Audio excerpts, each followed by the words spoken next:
Magandang umaga po sa inyong lahat mga kababayan, at narito po ako ngayon sa Barangay Magdug, Gobernador Generoso, no? So nakakalungkot na balita po mga kababayan, ang isa na naman sa ating natutulungan na si tatay ay pumanaw na po, no? So narito ako ngayon para i-update ko kayo na si tatay ay pumanaw na. So puntahan natin yung kung saan siya na matay kagabi alas 2 ng umaga, no? So narito pa, hindi pa nakuha ng punerarya. Puntahan natin yung kung saan siya na naroon sa kanyang bahay ng kanyang mama, no? Kasi may bahay yung mama niya na maliit doon sa likod kung saan natin siya nakita. So tara po.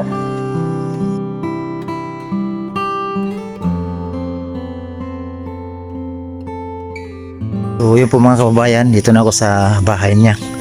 Dito na siya natin na interview. So may bahay, no? Yung bahay sa mama niya. So nandyan siya po mga kababayan. Puntahan natin. Sikaw ba neda, Kol? Sikaw ba neda?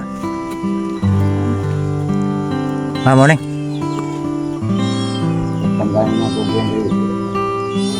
So nandyan po mga kababayan sa duyan. So natulog lang siya.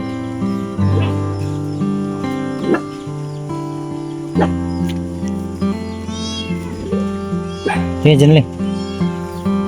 Ito kapatid niya din to. Ito yung bahay niya.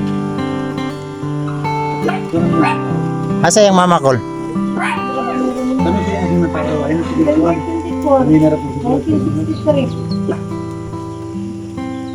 Yung bahay.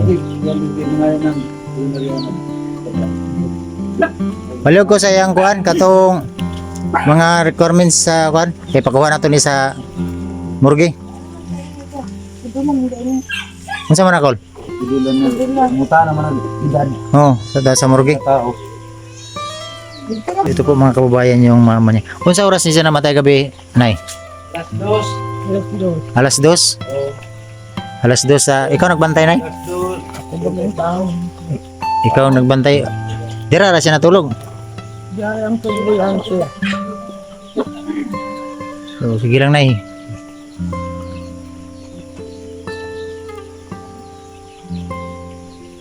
Kadahon na nung sila ng Merlinda dito. Ha? Kadahon na sila ng Merlinda. Ang dagang ko dito kay ako man ang isa. Dirita, Nay. Ang iyang mata, nakuha naman nirista. Na ahop na.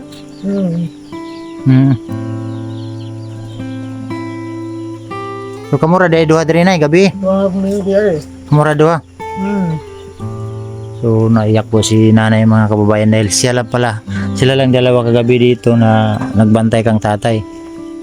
So wala mo mga anak din nagkampo diri, Nay, wala po nag Kadahon natin ate mo dito. Kaya nagkuhan ko sa iya. So sige lang, Nay, tabangan na to ron maprasta na yung mga anak, ha, kay ayun lagi hilak, Nay, kay basig kuan mo ganay, ha. Oh, sige lang, Nay, kay nakasabot ko sa imong stasyon na dili lalim mawadag anak, pero kailangan na to, Nay, laban lang tanay, ha. Kailan, Nay, kami yung prastara ni mangita mi pamagiro na makuha ni sa morgue, ha. Sige lang, Nay, kay lakuna mo ni ron para madto siya sa madala na mo sa morgue ni niya asa na siya yaon te? Dito ra din sa likas mo kuan lagi wa ko trapalo kay tulo. Mga trapal o mangita tag trapalo niya. May kuanan ko na og na ay mag Trapal? wa ko pasilungan sa mga tao. Sige lang, te, mangita tag trapal, ha. So ito po mga kababayan. Saan si Junali? Ito po yung kubo-kubo ni tatay. Diyan kasi yun natin nakita na interview ito si ate, anak, at ito yung mama nila. So ngayon umarap na si nanay sa ating kamera na sila lang dalawa kagabi dito ay nagbantay kang tatay. Anak niya po yun mga kababayan, doon si nanay. Anak ni nanay, yung si tatay. So wala man siya ikwante, no? Wala siya anak, no? Wala. So sige, te. At tumi sa morgue para makuha siya, ha? Mga kababayan, dito na kami ngayon sa Ambit morgue, no? Dito sa morgue po mga kababayan, at nagkuha kami ng para makuha yun si tatay. Nakita nyo at may mga kwan dyan sa likuran ko. Pasensya na parang hagad yung pagmumukaw dahil napakalakas ng ulan.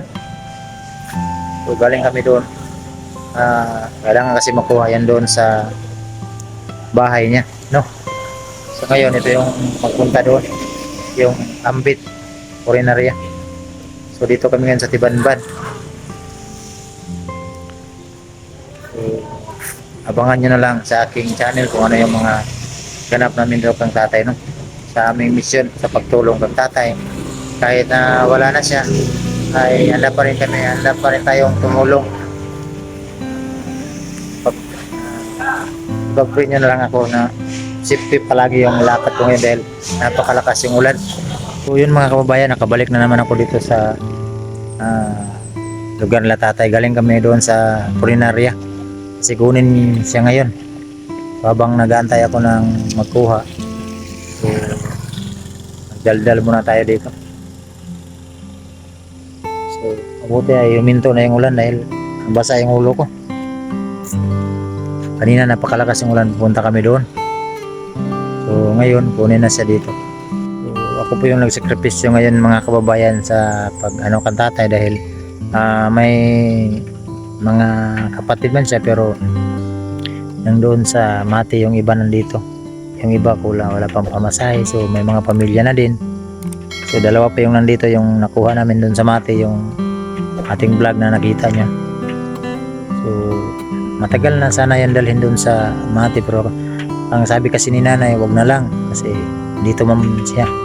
So kaya ganun ang nangyari. So ngayon ay wala na talaga si tatay. So wala tayong magawa. So ngayon kailangan talaga natin matulungan si tatay dahil wala talaga silang tapos sa buhay talaga, no? So kaya ako yung maghanap talaga ng paraan para matulungan si tatay. Yung magkuha, yung pinuntahan namin, ayan, dumating na. Ayan. Ayan na yung kumuha. Ganda ng sasakyan nila.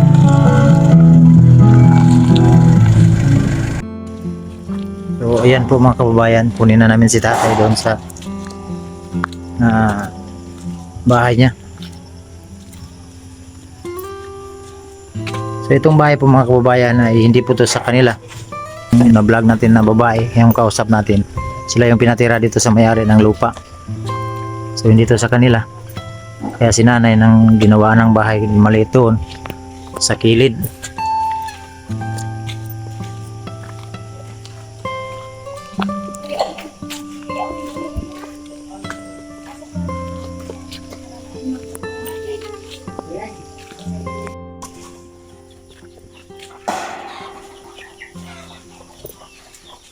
Ito po yung kubo-kubo ni nanay. Yan po. Ang galon lang siguro, no? Ang galon ng karang kahoy para makagagi.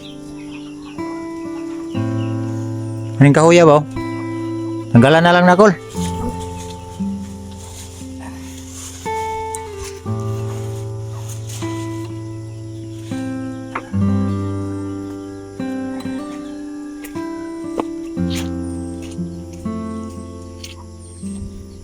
Uwi kayo yung stasyon, di ba?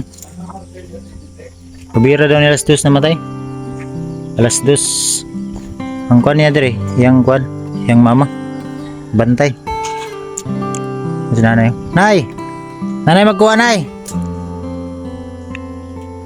Amo lang yung tanggalo, nay, para makagi.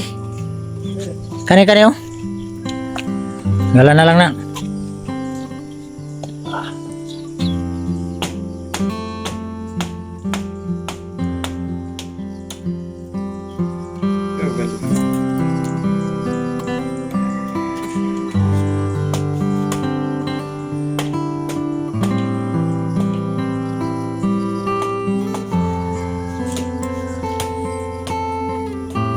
Sir mo ko dili ma, wan.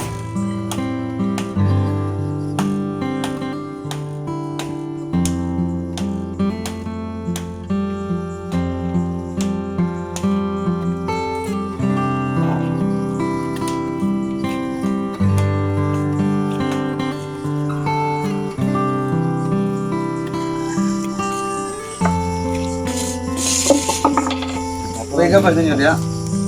Gabat. Nangkatan na na.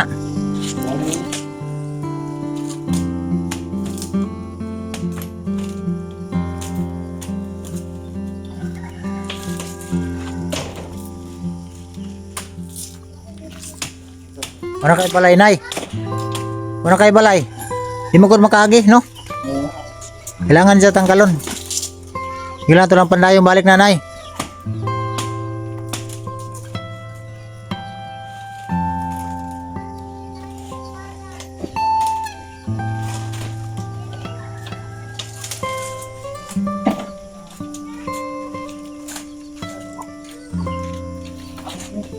Tulungan mo na ba?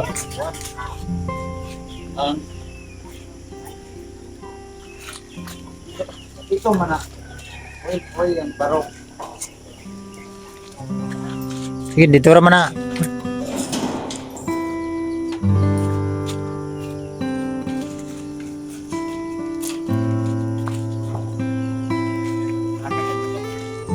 Kanang apila ng tungaw. Apila na bing. Ang putla na na.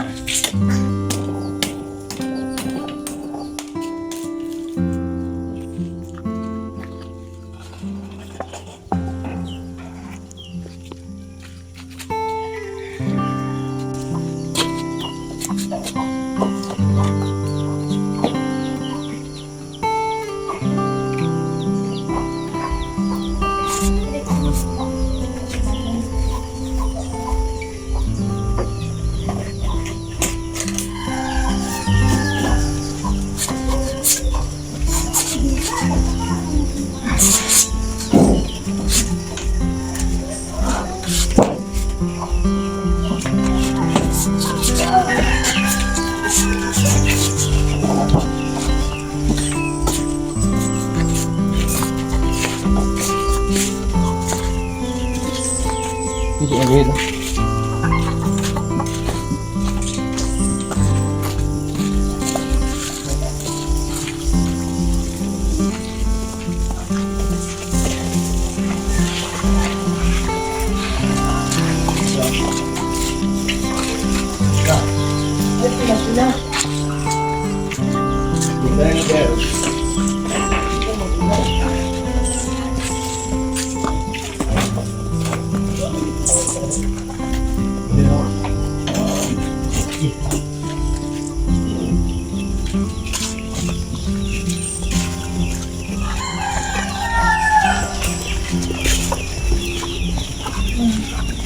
Ikaw daw isa katao te, sunod ka dito.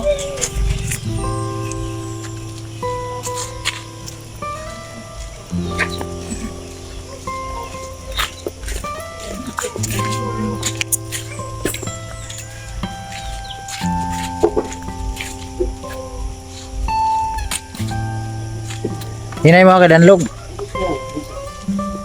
Tandog yung lagi nila. Delikado kini diri ba, mabunda ka diri. Masabot pa jud kay tungod sa mangga. Ang pao ni mo paguli pang man.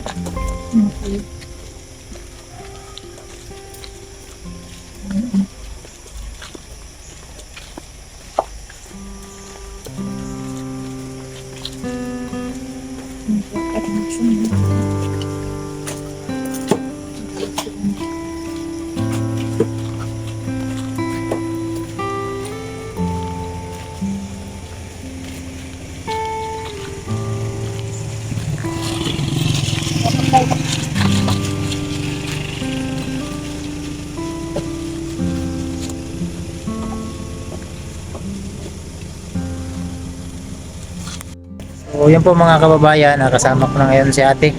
So dito siya, kinuha namin na si tatay para siya yung mag-restart dito. Ngayon nandito na si ate. Ate, ikaw na lang magbantay dito, no? Magpalit ka ng mga tatay sa mga kailangan. So again, maraming salamat po sa lahat at ito lang po, no? Binablog ko lang to, baka may mga yung mga matatabang puso na willing tumulong kang tatay, at kung willing po kayo tumulong kang tatay at i-PM nyo lang ako sa aking GCash number, no? May GCash number tayo dyan sa screen nakalagay para makatulong tayo kang tatay sa mga financial, dahil Ngayon si ate ko ay walang wala talaga dahil alam niyo naman na sa sitwasyon nila ay kapos sa buhay talaga. May bahay man sila doon pero yung tinatira lang sila. Yung bahay ni nanay ay sinira na lang namin, nakita niyo doon sa ating vlog. Sana po ay makatulong tayo kang tatay kahit sa mga maliit na bagay. Napakalaking tulong na yan para sa kanila dahil sa ngayon ay nangailangan talaga sila ng tulong. So, ano yung matulong natin? Sana po ay matulungan natin na. So, kung willing kayong tumulong, again, may Gcash number tayo dyan sa ating screen na nakalagay, no? So, dito ko lang muna tatapusin ang vlog na to dahil mamili pa sila natin ng mga gamit sa damit ni tatay dito sa Kabao. Maraming salamat po mga kababayan at ito po sa lahat. Okay po.